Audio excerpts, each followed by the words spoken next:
the game while you listen. What's going on here? But this ragtag crew of adventurers is covering the problems of the average player. Where should I begin? Discussing the homebrews, modules, and the latest content for all things D&D. What in God's holy name are you blathering about? It's Chef Bolggs and the Pirate Captain's recipes for everything. What you're feeling is so normal and perfectly natural. With your host, the Pirate Captain. Everybody loves me, and I don't know why. I'm an asshole. I really am. The Pirate Captain is a dick. Chef Bolggs. Let me take a couple steps back so I can, really get this point across. It's bullshit! And Loke the Bard. Instead of making a deal with Cthulhu or, the greater devil, you found an imp who was willing to give you dark vision in exchange for a gallon of blood. With a little mayhem, mischief, and a bit of bardic charisma, it's time for the show. That's right, we're back at it, boys. Another fun-filled Saturday adventure with me crew and Loke. It is Chef Bolggs and the Pirate Captain's recipes for everything. With me, as always, me bestest buddy Bolggs. That's me. Loke the Bard. Me. And Mr. Producer. Hey, guys. We are Chef Bolggs and the Pirate Captain's recipes for everything. We are a D&D podcast and YouTubers now, apparently. We appreciate everybody who subscribed to us on YouTube. It's been a big journey. Thanks to all of you who have come out and helped us with that. Big shout out. We're going to go ahead and get through all these obligatory podcast things like liking, subscribing, sharing this wherever you pod at. Taking that from a friend of mine. You can always find us over on Facebook. That is the big spot to find us at. All right, Facebook, Chef Bolggs and the Pirate Captain's recipes for everything. If you see these three mugs, that's us. Except for him, that's our bard. We pretend he doesn't exist. But you can also go find us on YouTube, like and subscribe to the channel. We really appreciate everybody who's done it so far. We are going to continue producing content. Right now, I'm working on a little bit of a mini series. Are you a new dungeon master? Kind of like to help you out because there are 1,000,001 players of all TTRPGs. We'll be kind of focusing more on the Dungeons and Dragons for right now because that's still the only game. I cannot speak enough on Paizo's and be accurate to want to actually speak about it, but DMing for D&D a little bit different. I personally, I know we're looking at over 40 years of Dungeons and Dragons, maybe a year total for any other system. Yeah. That's the big reason why I don't want to talk. Like, it's not that I don't want to talk about or switch stuff. It's just because I do want to switch it. I'm trying to find a group up here. I did get into a group. We're just kind of waiting to start, and I would actually enjoy to play Pathfinder. And someone were talking about switching over to Pathfinder. I would rather get back into Pathfinder. I like the system a lot better. I've always enjoyed it a lot better. But they have that issue too that they've played 5e for so long. That's all they know, and they're kind of worried that hey, look, we'll disenfranchise. But I probably have to make a whole thing on that about how to convince players to try something different. When I figure that out, make that video. But that'll be the thing. We'll be talking in the views of hey. If you figure that out, let me know so that I can try and get everybody in our group to try Cyberpunk, Shadowrun, Dark Souls, Fallout, any of the other systems that are sitting out there. Yeah, you'll find there's a few hardcore people that probably the people that are sitting on this podcast or listening to this podcast who are more than willing to try something. I mean, I used to love the Palladium games back in the day, or the Rollmaster, or Oh yeah. There were tons of other alternative role-playing games, but it always kind of drifted back to you'd play it once and then you'd drift back to D&D again. That's because exactly it's familiar. what happened. It's familiar. That's what it is. And so everybody, know what it is, and you can walk back to it. And 5e did exactly what 5e came out to do, was we're going to make it to where anybody can sit down with these books and play the game. Yeah, and you also have, there's the sunk cost fallacy thing. You've spent so much time learning the rules, learning the mechanics, learning how to min-max your character the way you like it. Over the 10 years that 5e's been out. Yeah. 40 years of some D&D tricks carry over from edition to edition. But so you've got all these years of time invested to go ahead and spend another couple weeks reading a new manual to a new system, and then convincing other people to spend their weeks learning the new system so that they can build new characters and know what those new characters can do and be comfortable with those new characters. Yeah. I mean, it's big self. That I think is going to be the biggest hurdle. I think you got it right there. Is how do we convince players that have been that know it's that comfort zone thing. Nobody really wants to venture outside their. It takes a special type of person to kind of like venture out and go, I'm going to try something different. Case in point, I got Felix into World of Warcraft, and he loves the retail version. It's like, hey man, I'm going to tell you, if you come back and play Season of Discovery with me, you're really like, oh, well, I like how it's set up here, and I don't want to kind of go out and have to learn all this and that. And if you can convince him of anything, more power to you, because he is best friend trying to do that. That's simple. I do want to talk about something. Loke, you brought this up on our right after our live stream on Friday. You can actually go check out our previous live streams. Those are our pop culture galleys. Those are episodes only for YouTube and Facebook. They will not be podcasted out. And that's where we kind of talk about different things that are pop culture relevant to us, things that we like, whether it's Star Wars, whether it's anime, whether it's I'm trying to think of all the stuff that we talked about recently, Avatar: The Last Airbender, Supernatural, things that we really love that we don't get to talk about. All that's over on our previous live stream page. Make sure you go check those out. Oh, but you said something that I thought was really important that I think a lot of people should know about us, is the fact that we're players. We're not publishers. We're not professional voice actors. We're not. The only one who's actually talks for a living professionally is me, but I don't talk about this stuff professionally. I'm a radio guy. I talk about stuff that matters to the place where I live and work at currently. Yeah, and a lot of people don't realize when they're watching some of these big streamers that you see out there. A lot of them started out, either they were direct employees for places like Wizards or Paizo or Palladium. They had started out with the long history, which gives them a certain insight. I'm not knocking these people for that insight. It gives them a certain perspective and insight. But then even like a lot of the big streamers you watch play the game, those are not average players. You don't, in an average game, you don't have 7-8 professional voice actors, a professional writer writing your scripts for you, laying out your adventures, an art team who can bring in the model of any terrain you decide you want them to battle on. I was watching one of the live streamers where he does it's like a high school campaign where they're battling the lunch lady, and they have minis of corn on the cob monsters, and you don't, in the average game, you don't have that option. I just wanted to go on record. If you're fighting in the lunch cafeteria, the corn on the cob is the last thing that I'm worried about fighting. It's like the mystery surprise that can spawn little smaller mystery surprises. Well, and that's basically what it was. The corn on the cobs were the spawns that spawned out of whatever the big monster was. But the point is, we are more. Our perspective is different. We keep our perspective is at the normal, person walking into a game store. We're normies. Playing a home game. We're normies. It's okay to say we're normies. Like I'm absolutely fine with being called a normie in this sense. I mean, we're still part of the nerd geek culture. Are any of us actually more? I would definitely say that none of us are that. There is nothing about any four of us that we could take one thing away and we would still be so far into the nerd and geek culture. There's no light at the end of our tunnels. Yeah, so we're not quite normies.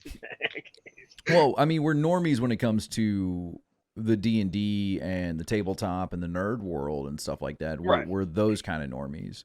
but we're Right, definitely we're not getting free publisher copies to talk about that copy. I don't think we would. Specifically free. I don't think that they would If actually give it to offered, us. would you guys take Insider? Yes, I would take it, but you have to understand that I'm not going to turn my opinion to what you want to hear. I've never been somebody that tells you what you want to hear. Yeah. I've always been, I'm going to tell you what you need to hear. And we would be clear what was a sponsored Yes. product, an ad versus, they gave us this to check out for free. Here's what we think about it. And we would be honest. And the first time we were honest, we would probably never get it from them again. Are you saying that one place that would definitely want to sponsor us that we've talked about in the past? Yeah. Yes. Yes. I mean, that was still one of my favorite times when we were hanging out at the restaurant was everything just turned back to an ad for that.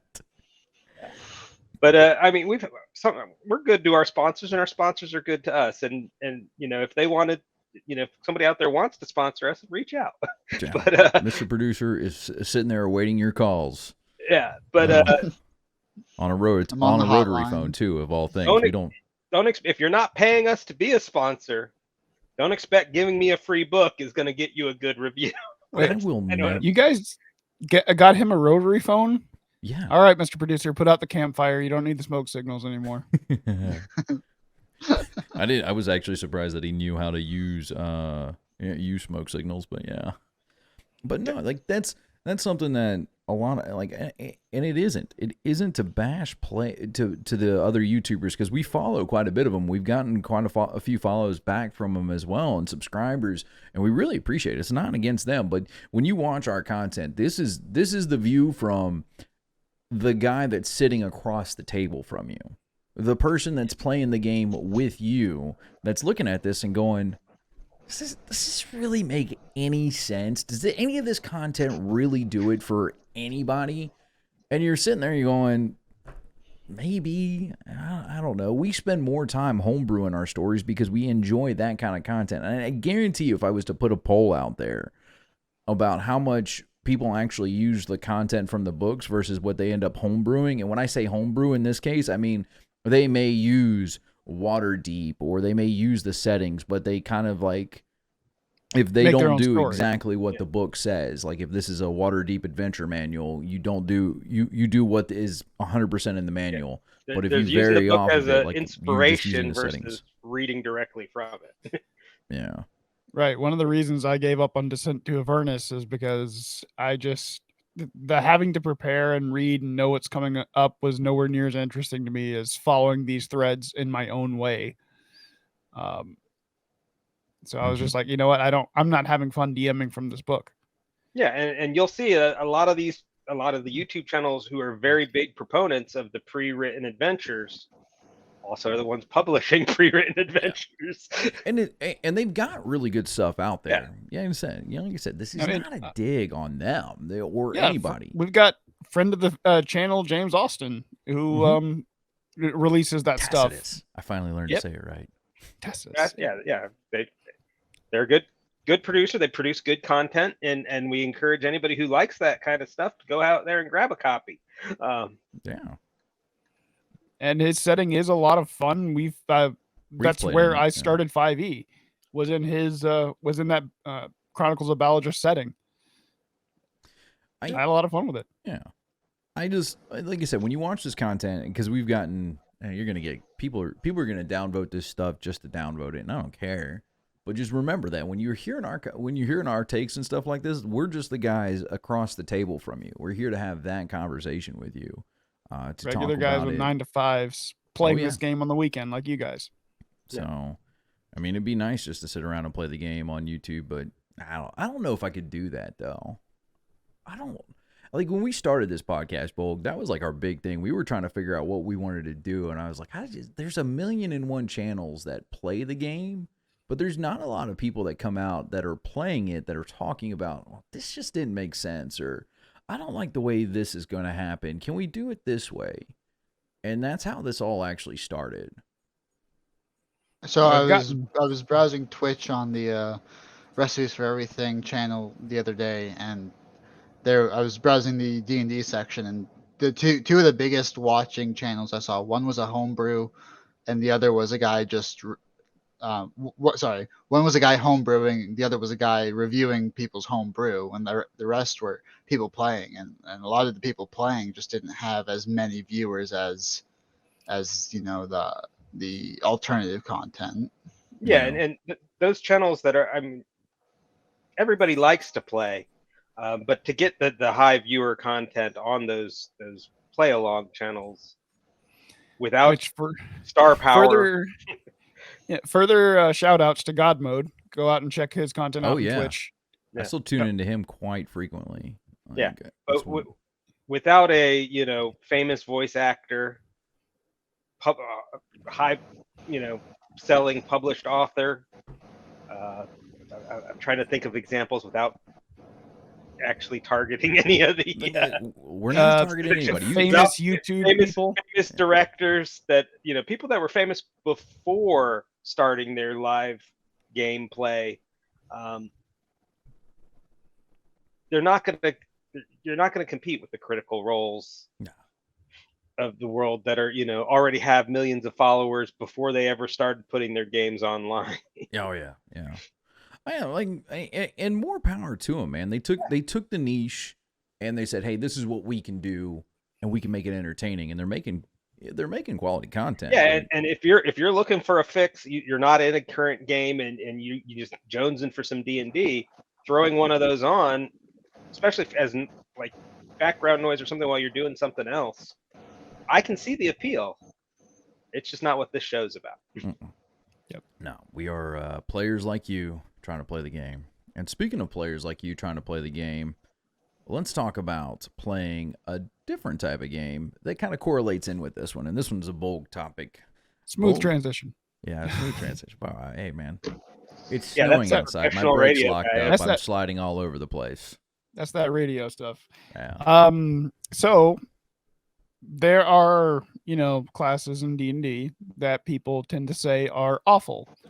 Because I've had my fun with them. Bards. Most people think bards are awesome, but monks, rangers, people tend to not play them as much because there are difficulties with the class. They're not quite as balanced as some of the others in terms of late game play.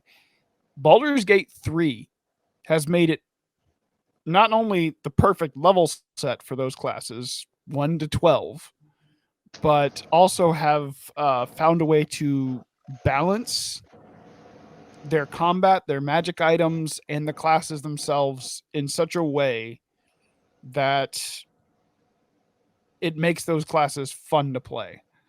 My two most recent characters have been a monk and a ranger, and my monk is now level 9 and is dealing about 20 to 30 damage per hit using nothing but unarmed strikes. And my ranger has a bow that builds up charges and has another item that when something gets hit with the charge, they take additional lightning damage, and I'm just flying through, and he's only level like 4, 5, something like that. So I don't think that so much as that the classes aren't bad. Like if you were to play without these magic items, this is my argument against that. It's not so much as that the class is better in Baldur's Gate 3 because they, for the most part, there's like minute differences to how they play. But I think it's because of the opportunity for magical items in the game. You can find green items, which are just common items, really quickly in the game, right off the bat. You're not even like 30 minutes into the game, and you can find green items. If you're fast enough, not even 5 minutes into the game. Yeah, that's true. Yeah. But that's the real. You get off the Nautilus, you can get a pretty good sword. Yeah. So, if you know, there's tricks around, and a super easy way. My cousin showed me how to get the ever-burning sword, which really worked out. But I think it's more of the abundance of magic items that actually helps these classes out, and that honestly tells you about how the design of the game has failed, where Baldur's Gate 3 kind of came in and was like, well, no, we know that these are issues with these classes, so let's it. Because there are more monk items. I'm going to tell you, the bard and the monk, I've seen more magic items for those two classes in the early part of the game than the other classes. There's like 1 or 2 items for, like, I've seen barbarian gloves that really aren't that great.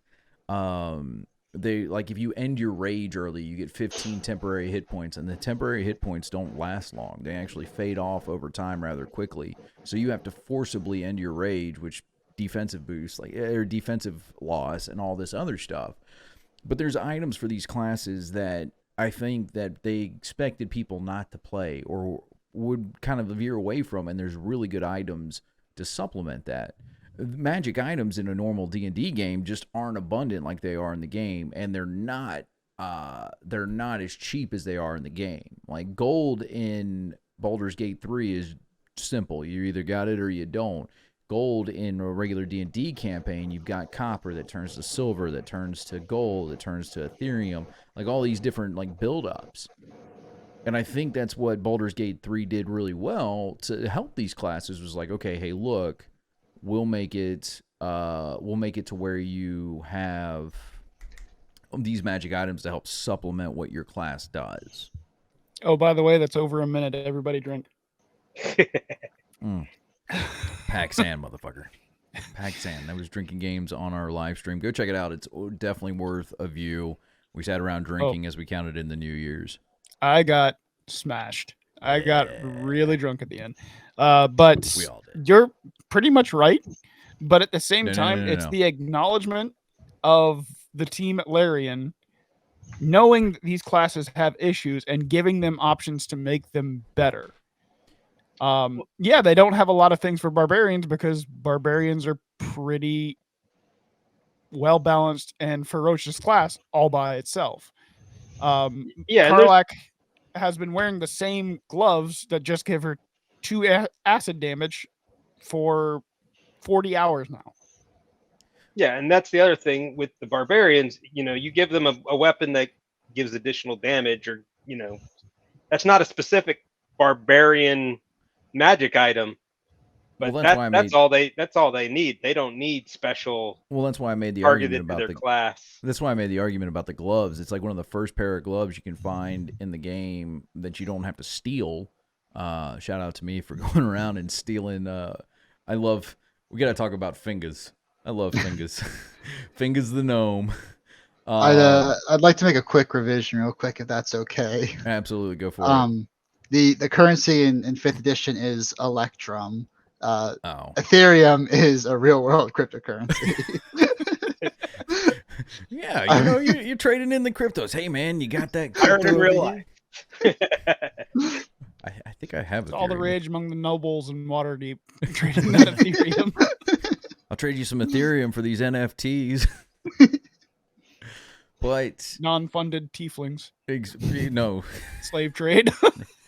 Well, yeah, thanks for giving away my freaking NFT secrecy. Now the FBI is going to be on me. Of course, the Fed would bring it up. Oh, man. But the gloves, like, it would still be nice. Like, it was a cool thing. And I've actually seen a few mods that have added more items that Larian took out. Larian took out a bunch of items. I was watching, I want to say Demion was talking about it. He was talking about the recent, they have pulled out, one of the big mod sites pulled a bunch of mods out of there for issues. I'm not going to get into it. But he was talking about that there was one that went in and it went through the source code and it found a bunch of items that Larian had taken out, and it adds them back into the game. And it's kind of fun to see what they want. I'd like to see more items for some of the other classes that were great, but they definitely pigeonholed a lot of the early items. There's a hat you can find in that's a really good bard hat that gives you, every time you use a bardic inspiration, a d6 dice. If you buy the item from Volo, there's a ring that gives you bless. If you heal somebody, that pairs up. There's a third item you can get from Zevlar. How you get it from him is beyond me. How did Fingers get it? Oh, Fingers, he tactically acquired it. And Sticky fingers. Bro, the gnome. Oh, I want to talk about that, but I don't want to spend too much time on that one either. But It's our show. Screw it. We can do whatever we want. I know, but I don't. You know, that's not why people are here. Is to talk about our. We'll probably start streaming that gameplay. But anyway, but these gloves will cause. Cause everybody who you heal to get Blade Ward. So that's a combo right there. You give somebody inspiration. I give. Let's say, well, Bolg, you're our healer in that game. If you heal me, let's say you were a bard and that you're our cleric. You heal me. As the gnome rogue, I'm getting Bless, which is going to help my attack. I get Bardic Inspiration and Blade Ward, and it's a great combo item. But you would never imagine giving that to your players that early in the game. That kind of like devastating combo. As a DM, you would almost break your own game. Yeah, and there's a lot of combo items that are specifically designed to be combo items. Like there's gloves that give you a lightning charge when you attack. There's a staff that does it too that works really well with warlocks. Right, and then there's like a pair of boots that every time you get a lightning charge, they do something else. They'll heal you, or they'll give you temporary hit points or something. Where they combo together. Where as long as you got both, you're getting the stacking benefits. And to further, say stuff, Larian has balanced these encounters so that even with all of that on your side, you can still get your shit wrecked. Oh yeah. How many times we have to restart the other night because we got just trounced? I was just trying to. The worst part about that was like trying to sneak in and actively kill things and getting my face wrecked in. But yeah, no, it's true. One mishap, one bad roll in the game can definitely take it out. But as a DM, it's going to be a little bit harder because you don't have the random number generators that are actively working to help balance it out. Whether you're playing with karmic dice on or not, it's still there to kind of give. Every game will always give the edge, not to the player, but to the NPC. Case in point, Mr. Al, you're going to drink again using World of Warcraft. The lower health you get, the more chance you're going to get freaking hurt. And that's the idea behind it. Like you get critical hits and stuff like that a lot. I've noticed that a lot of that playing in the classic. But these are the things, like the edge always goes to the NPC because you're the player. You can always come back in and recalculate that. But if you blow through an encounter and stuff like that, then the game doesn't become any fun. Nobody wants to go back in and play it. Yeah, and we've talked before about how bad the CR system already is. When you start adding in magic items, it accentuates the problem with the CR system, where you can't get a CR calculation to work for a party once they get to like level 8 or 9 if they got a normal amount of magic items. If they had like a Larian level of magic items, it would be, you're just throwing out stupid numbers of stuff to try and make the CR system work. Yeah. Whereas they've tweaked, stupid high. Where they've tweaked their internal mechanics and numbers using their own formulas for, what's a good fair fight. Which they, to all credit to them, they perfected with Divinity 2. So all they had to do was transfer that over to 5e, which Divinity 2 was already built on a D20 based system. Yeah. So, but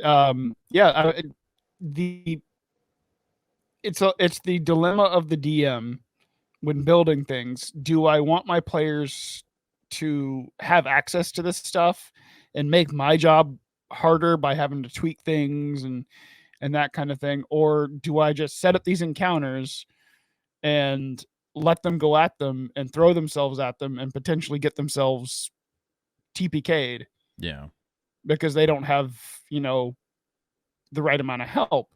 And the problem is when a player chooses a monk and then you get to level 15 and they're not satisfied anymore because they're not doing anything. Well, maybe. Oh, and a lot of that has to do with the party balance too. Whereas in Baldur's Gate, if you're playing a solo campaign, you've designed your one main character, but they've kind of they're giving you a more standard choice party members, which you can tweak as you go. You can multi-class them into other things and change the way they're designed to be. But you're going to come up with a more balanced should party. every campaign have a Withers? Yes. Yes. But Wither's not so much to change your class, because you can technically do that in the new 5e rules. What you can't do, though, is pay gold to revive your friends that easily. Like, go back to camp and you'd have to go into town and get a cleric. But I think having a Withers to revive people or hire people out, too. Having the hirelings is really good sometimes when you need, like, a certain situation, a certain role fixed and stuff like that. And you don't really, maybe you don't care for a certain character in the party and you want to have that certain person around. It kind of helps out, so. Because I don't Maybe like you stake your rogue every time he shows up. What are you saying against me? Huh? Not against you. It's the default rogue you get. Yeah, Astarion. Yeah, I just pissed him off last night. Every time I've played, I've staked him as soon as you got the option. It's a shame. He's got a good storyline. His bite is really good, though. I like his bite as a little side feature. And that's something, too. It would be really cool. Sparkle Vampire. I don't like Sparkle Vampires. He's not Sparkle Vampire, though. Yeah, he's personality-wise. Yeah, personality-wise. He's foppish, personality-wise, but also, like, deadly foppish. Femme fatale in a male body. Yeah. But I think... I do want to bring up one other point. Larian has made, changes to actual game mechanics from 5e to Baldur's Gate that I love, and there's some that are questionable, but like Longstrider being a ritual spell and being able to cast it and it lasts a long rest is beautiful. Gives us that extra little bit of movement. 3.5 meters, bitches. The fact that potions are not only found, but can also be made without a whole bunch of complicated rules. Just 3 of this ingredient, extract them, make your potion. Yeah. Beautiful. And it's like the way that my monk works right now in my monk playthrough is that I am a drow. I have the Cat's Grace armor, which gives me my dex up to 20 and advantage on basically all dex-based skill checks, which makes going through doors ridiculously easy. Hit it with the con save, boys. I'm wearing gloves that give me a plus... it gives me a D4 of fire damage with a weapon or a D4 of necrotic with just my fists. And I'm using Tavern Brawler and a potion of Hill Giant Strength, because Tavern Brawler's change was that instead of it just adding your strength modifier, it doubles it. That would actually be a really good change for the feat. Yeah. And it the way it happens is it actually adds your strength modifier on top of the modifier that's already there. It's not actually doubling it, because I use my dex for the first bit and then the strength for the second bit. That's why I need the potion of Hill Giant Strength. Yeah. But like I said, I'm dealing 20 to 30 damage per hit with my monk. That's insane for a level 9 monk. I mean, it's just insane for a monk in general. So let's just go with that. No, I think it would be really cool, and I'm sure that they're out there. I haven't looked too deeply because I haven't actually gotten to play any D&D since I moved up to Indiana from when we were doing this down in Florida. But I'd like to see some more of the homebrews of taking some of the items from Baldur's Gate 3 that kind of help these classes out. It's really nice to be able to have different interactions with different abilities. Like I said, the staff that helps warlocks. Every time you cast a cantrip, say the line, warlock. I cast Eldritch Blast. You build up these lightning charges, and then it's for, and I'm pretty sure it counts for every cast, and it counts the Eldritch Blast as 2 right now because it casts twice, because it's got two beams at current level. So it builds these charges up, and then it does extra lightning damage when you have 4 full charges. And then I also have those boots that do the extra effect. I don't think mine heal, though. I think they just do extra damage. So it just kind of like compounds on each other. And it'd be nice to see some of these for, like I said, to help the classes that kind of need it. Not every class needs a leg up. Obviously, we were talking Barbarian doesn't need the leg up. But it'd be nice to see Stuff that actually makes you want to play a bard the way bards are supposed to be played. Well, hey, look, D6 every time you use bardic inspiration. Wouldn't that be really cool? Some of them aren't majorly. A D6 or in early game, probably a little broken. But now once you kind of, even with the classes like the barbarian that don't need the help, who's playing a non-totem barbarian? ooh, Wild Surge in BG3 right now. Fucking hilarious. Except for it's not detrimental effects like the sorcerer is, and that's kind of lame, but it's fucking hilarious. I mean, my point just went foo as I shifted my head.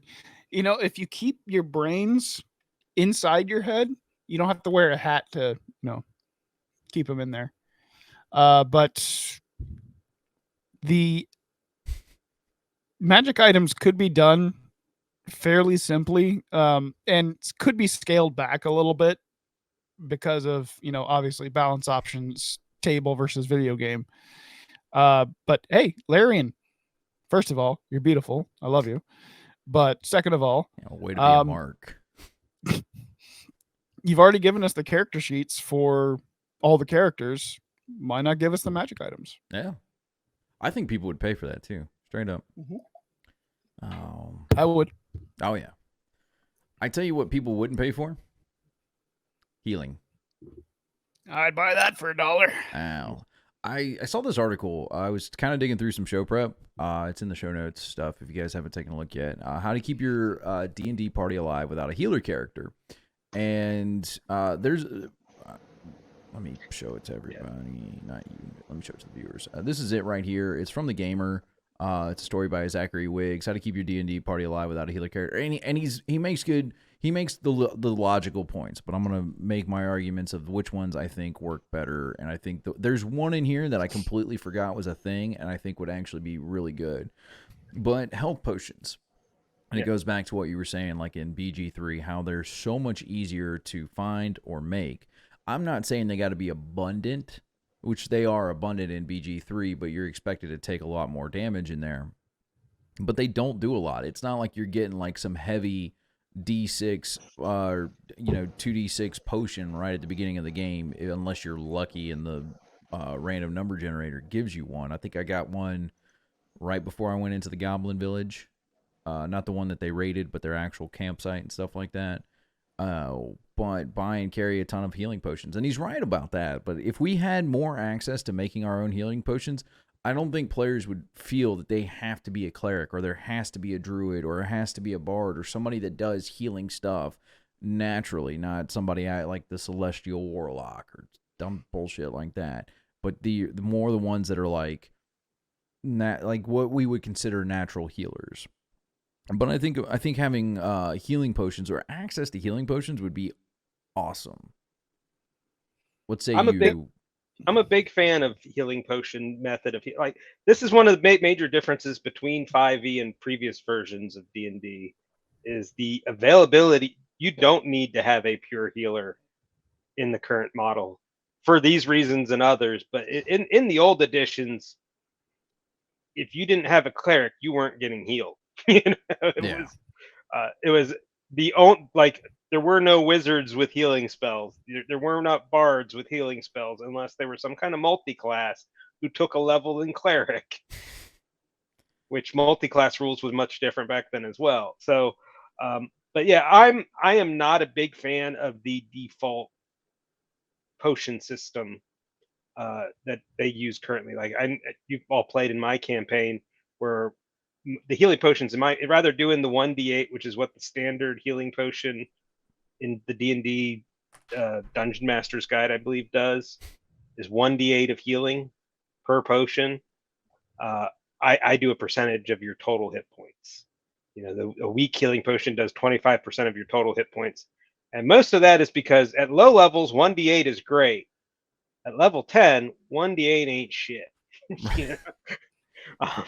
I'm feeling good. Well, your legs still I like off, my but healing potions to have the same value throughout the game rather than just at the low levels. So yeah, healing potions are a great way to supplement or replace the traditional healer. the alchemist class still, like they have one for the artificer. They It's just still need to not make an. quite where it really should be for a healer replacement alchemist, which I think could be a very fun way to do things. But I think that's going to be a topic still not- for. I think it's going to be a topic for our next episode. Is why D&D needs more classes instead of just like the 12. 13. Artificer's not a class. Yeah, artificer. Yeah, Not a class. it's not going to be in the core book again. Yeah. So Still not a I'm class. like Blood Hunter, but I want to. Yeah, there's a lot of third-party classes. I think we'll talk about that in the next episode.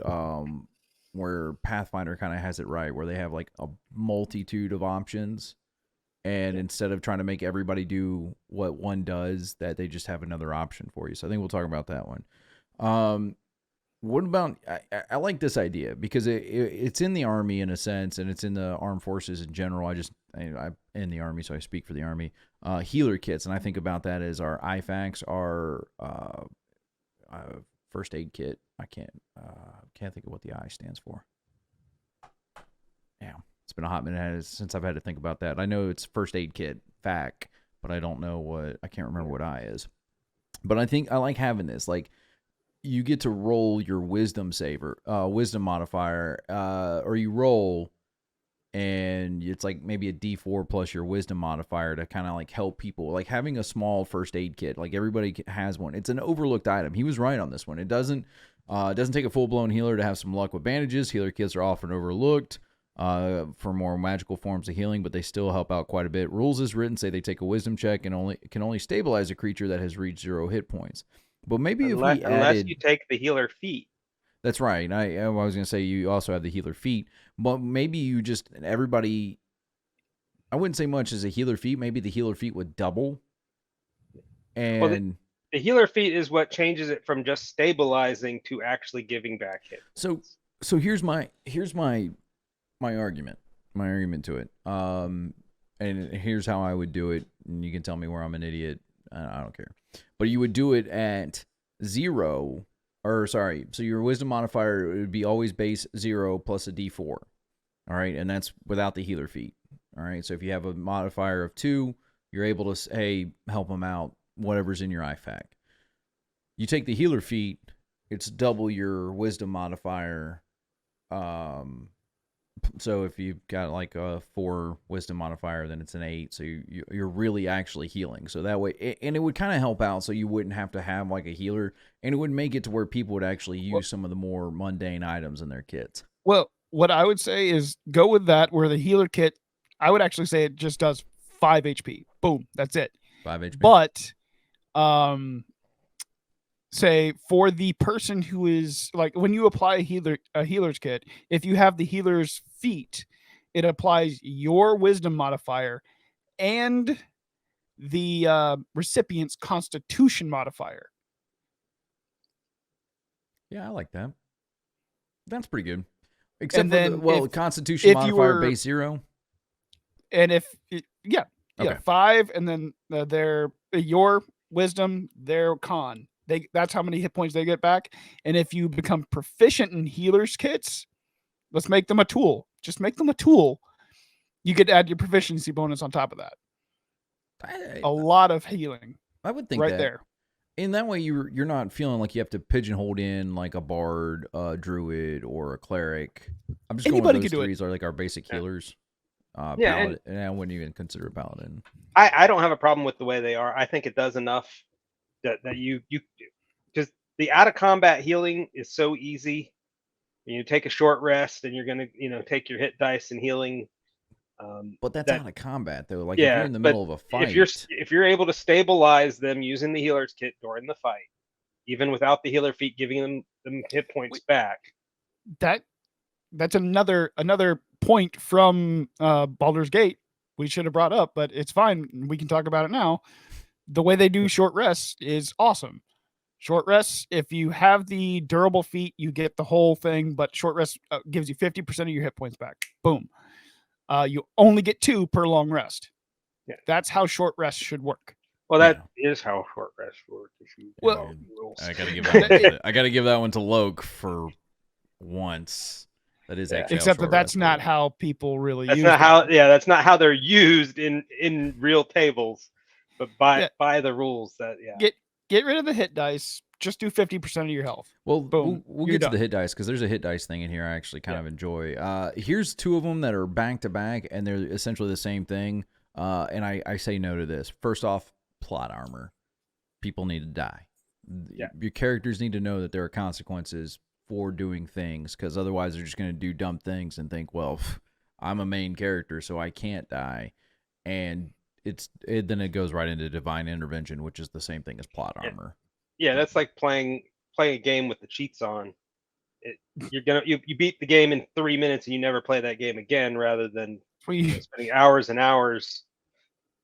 That's where you establish your dominance as a DM. First combat, you kill the paladin, just outright. Like, I've done that. okay. I've done that as a DM. None of you you think you're gonna get away with this because plot armor? No, you could all die. Into the world. Bye. Yeah. So he goes on to use rest, which we just talked about. I think that the rest thing actually works out if you do 2 rests per long, which kind of helps out. Having a bunch of them. Spell scrolls, yeah, I'm down for spell scrolls, but those are, I think, don't need to be near as abundant. I don't think I've actually seen a healing spell scroll though in BG3. Aid is the only one I've seen. Yeah, I haven't seen any other ones. It's the arcane healing spell. Yeah. Yeah, and in standard 5e, there are rules out there for making your own scrolls. But it's those complicated, crafting stuff that they, we're worried about making. We're worried about making stories about how you can go to prom and run a coffee shop, but we can't fix our goddamn crafting system. There's people who abuse the hell out of any kind of crafting system that's put together. Where, it's I'm going to take, every time everybody takes a long rest, I'm going to spend that 8 hours with my coffee lock who never sleeps, producing scrolls of healing, and wind up with 10,000 scrolls of healing that everybody has. And that's why you have a chance to fail. Yeah. Chance to fail. Yeah, you got to roll a spell ability check based on your spellcasting modifier. Yep. So DC based on the difficulty of the spell. Sure, you can pump out 10,000 healing words, but at level, and 13, that healing word's not doing shit. And there's still exhaustion, from doing that. You may not be able to get exhaustion from not sleeping, but you definitely could get exhaustion from working like that. Right. You still have to take a rest. You can't just keep going. But I like this one though, and I forgot that this was a thing until I read this. And he's right about this one. Healing Surge. That it's a variant rule that has become increasingly popular as 5th edition has grown. Healing Surge has enough power behind it to keep your party alive with the absence of a healing character, and it's super simple to run. The basis is that any character can use an action or a bonus action to use their hit dice as they would during a short rest. The character's constitution modifier is then added to the total of the roll for a boost of healing. It's a nice optional rule that works much like a healing spell in and out of combat. I say keep it as a... I don't like it. I say keep it as a regular action, not a bonus action. So it has to be your action. And if you leave it that way, I think it's actually a pretty decent little thing to keep you moving without having a healer. I think a bonus action, then you get rogues and other characters that still get having a barbarian with that and not imagine using that healing action and then getting to make a full-fledged attack is just insane. So I think it's a full action would make it. I don't like it because it's going to kind of step on the toes of the fighter with their second wind. Because now your barbarian basically has second wind. Well, that's why they need to give and half damage.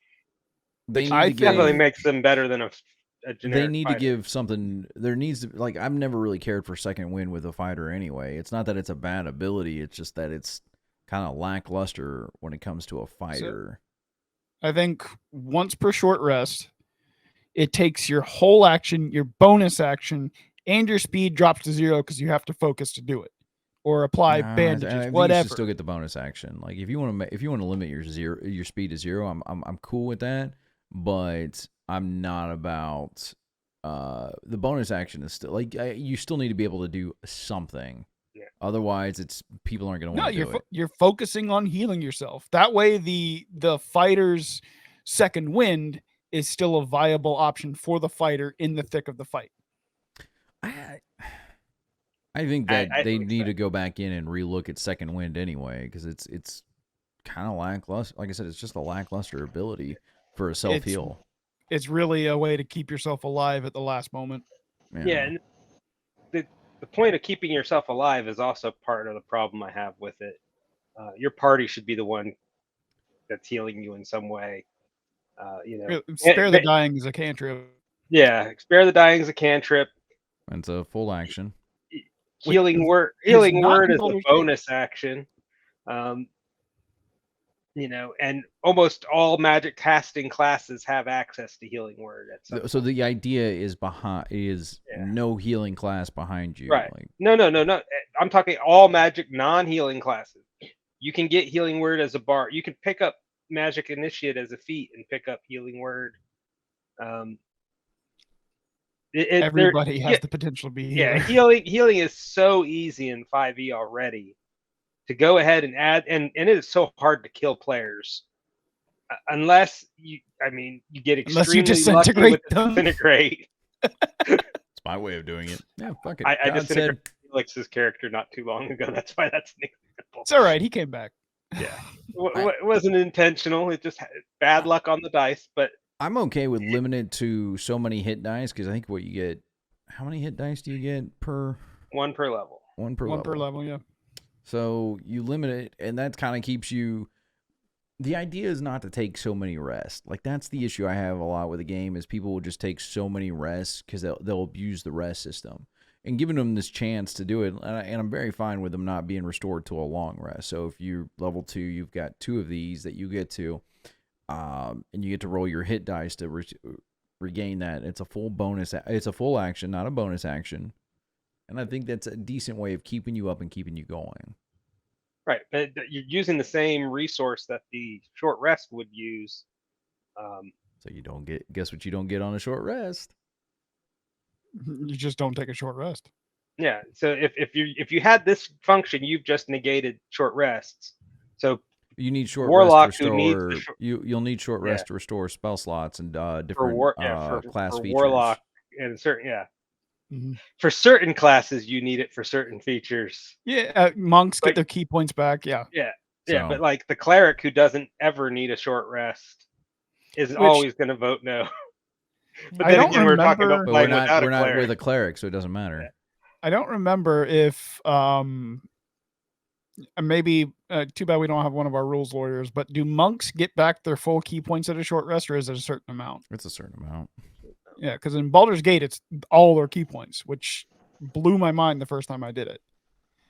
At 8, 9 key points I'm at right now.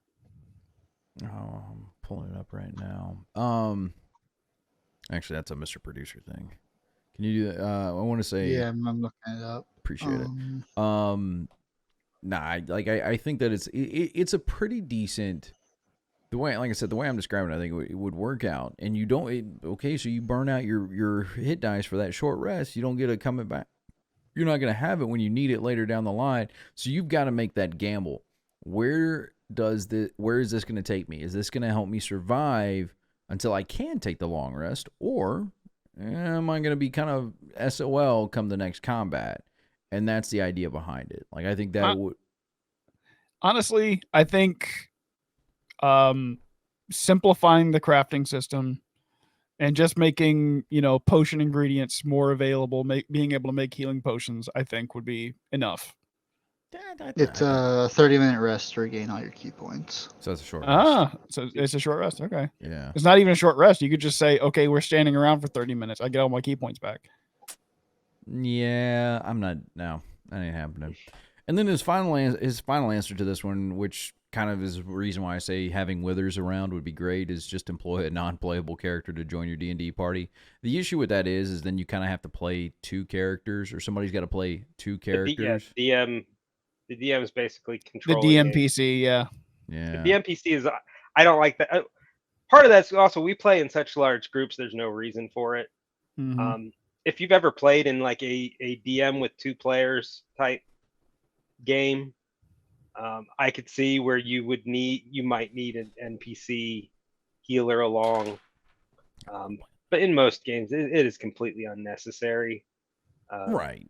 This is just the option out there because sometimes I've seen a lot of. I was looking through the forums. I think I was on Reddit or something like that. And people were talking about looking for a game, and some people were. A lot of them were like, "Hey, looking for a non-magical campaign and stuff like that." And how are you going to come across these issues when you don't have this kind of magic and stuff like that? And obviously, you're going to need more healing potions to kind of supplement it. It's very hard to have a non-magic campaign, though. Yeah, the 5e is designed not to be a non-magic campaign because other than the champion fighter, almost everybody gets some form of and the barbarian. Almost everybody gets some form of magic these days. I would say in 5e as it stands, healing is ridiculously easy. Now, if we were to go to Dark Sun, healing's a lot more difficult. Look at him trying to convince us to play something we don't want to play right now. Oh no, we played Dark Sun in a heartbeat. They just haven't made it for 5e. Yeah, that's when you build 3 characters going into it. Yeah, they've decided there are problematic elements of Dark Sun, and they will never produce the Dark Sun for 5e module. So you would have to actually convert the old 2nd edition one yourself. Which I think there's somebody in progress doing that. So yeah, there's a lot of them out there. I saw. I was talking about this before the show. There was a indie RPG that's coming out that made $4 million on their Kickstarter. They just ended on the 5th of January. And I gotta tell you, man. Probably last topic for the show. I think that we're watching the death of D&D right now. Like I know you all have talked about that it's come back 3 times and stuff like that, but I don't know if this one's going to come back as a zombie. I think the brand itself has done more damage to itself this time. Like in previous editions, what's been the big thing that's really killed it off? Satanic Panic? No. This one's kind of like it shot itself in the foot. Yeah. Well, and each time it's come back, it's basically come back under new ownership, corporate structures. Where the original Gary Gygax and crew, and then they incorporated under the TSR umbrella, and then TSR went away and it went under Wizards of the Coast. Then Wizards of the Coast is now under Hasbro. So the new ownership, new management and that new management will have to rehab the damage that's been done by the previous one. But how do you go back and you retcon all that stuff that they've put out? And people, because when I say this right now, look at Disney and look at Marvel, for instance. Like, the brand is so damaged. People are like, oh, another Marvel movie? Why am I going to bother with that? Yeah. And that's my theory behind it, that it's gotten into that point where it's in the realm of, it's more in the realm of people just going to know when you put Dungeons and Dragons out there that not a lot of people are going to want to watch it or be a part of it or do it. That these other indie RPGs that are taking off right now, and I really wish I still had the story pulled up because I would call them out and shout them out. And I hope that they deliver on the product. I hope it's a really good one. I'd like to see more stuff, but I think that we're slowly watching the death of the game that we love. Yeah, I go ahead, Luke. I believe we are seeing the death of the Hasbro Wizards of the Coast D&D.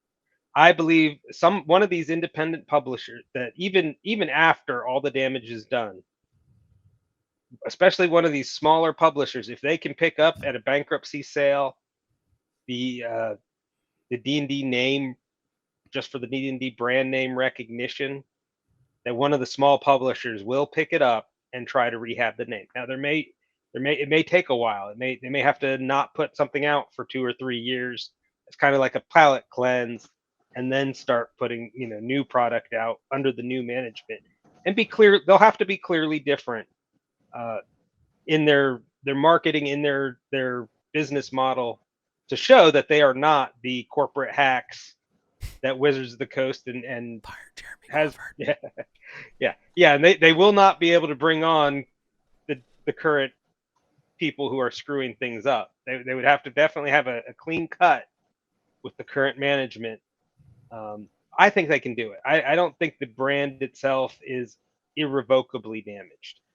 I think the corporation it is currently tied to Oh, absolutely. I would cannot say it's both, cannot though. save it. I think it's both. I think absolutely Hasbro is completely without fail. I've seen so many people talking about how they've gotten different items from Hasbro and they're way overpriced and they're under delivering. It's like the cheapest Chinese plastic you could find in your life. But with what they've done to the game that people knew and destroying like they set fire to their own brand on it, and I don't think so. I think that we're seeing a surge in players just flocking over to Pathfinder and to these other ones. The only reason I know Pathfinder and the only reason I'm speaking of Pathfinder is because that's the game I originally started playing TTRPGs on. Was that.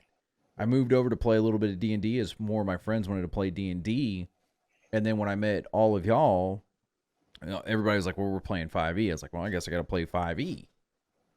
And I got more introduced into the D&D realm and started learning and following and doing all this stuff.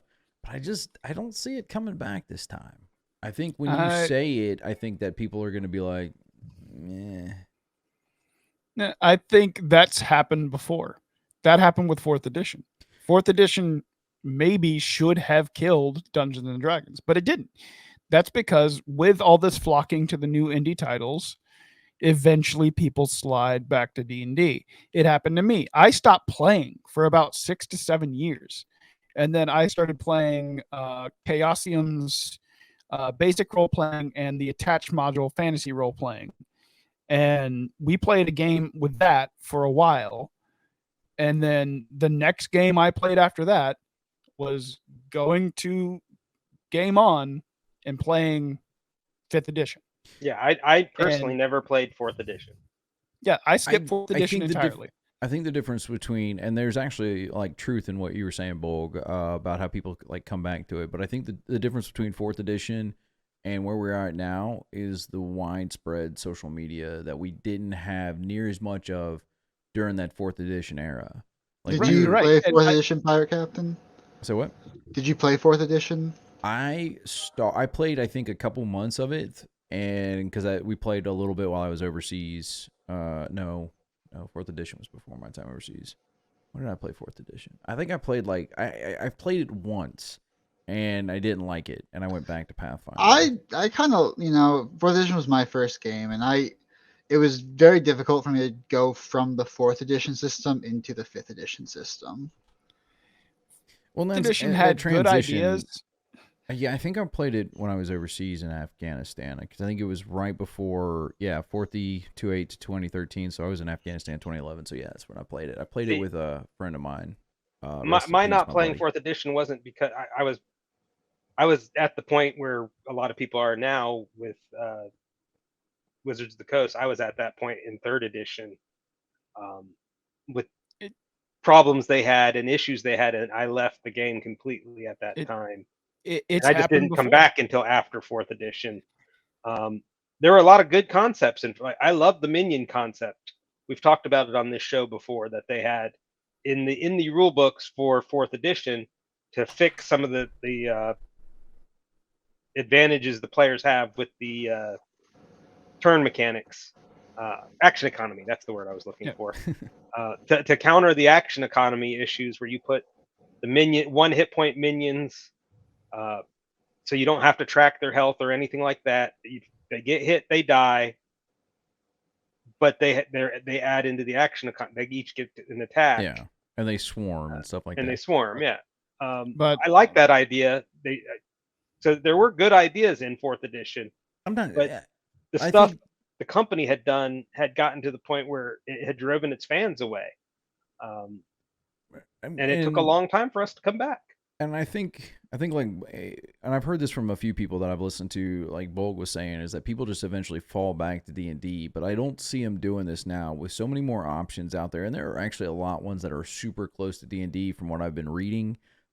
If anybody knows any, you definitely drop a comment. I've been checking out the ones that people have mentioned in the comments. I really appreciate that. We're just trying to learn and figure things out.